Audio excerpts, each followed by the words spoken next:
Welcome to BookJuice, where even silence becomes a signal. Whether you're looking out a window, replaying a conversation you never finished, or just trying to breathe your way back into yourself, this one's for you. Let me ask you something. Have you ever felt like an outsider in your own story, just waiting for someone to say, "You're safe here"?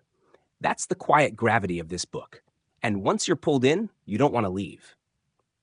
This isn't a high-stakes space war. It's a slow, steady unraveling of walls, emotional ones. It's about the Wayfarer, a tunneling ship that builds bridges through galaxies. But the real bridge? It's between people.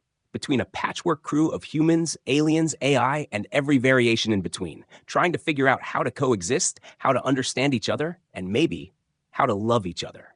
Each chapter breathes. No rush, no urgency, just people trying to be heard, trying to understand, trying to forgive themselves. We meet Rosemary, running from her past, building a new identity piece by piece. Sissix, who redefines intimacy without shame. Dr. Chef, who's more healer than cook, offering peace in every bite. Ashby, a captain who leads not through control, but through care. And Loveless, an AI who asks, what does it mean to be alive if I feel this much? It's not about where they're going. It's about who they're becoming along the way. You ever build a version of yourself you thought would fit in, only to realize you were shrinking just to survive? That's what this story exposes. Softly, it holds up a mirror not to your performance, but to your ache. That deep, subtle longing for a table where your name belongs, where your differences aren't liabilities, but lifelines.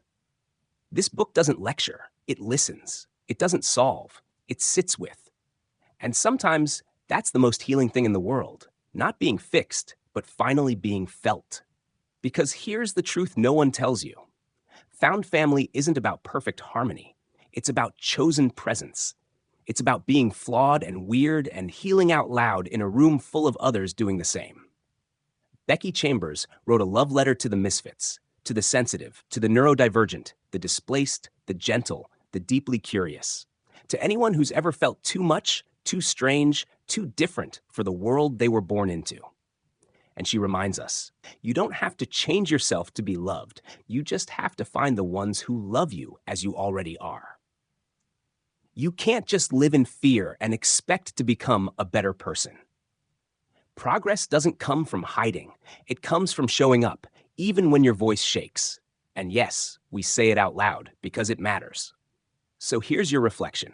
Where in your life are you building tunnels instead of walls?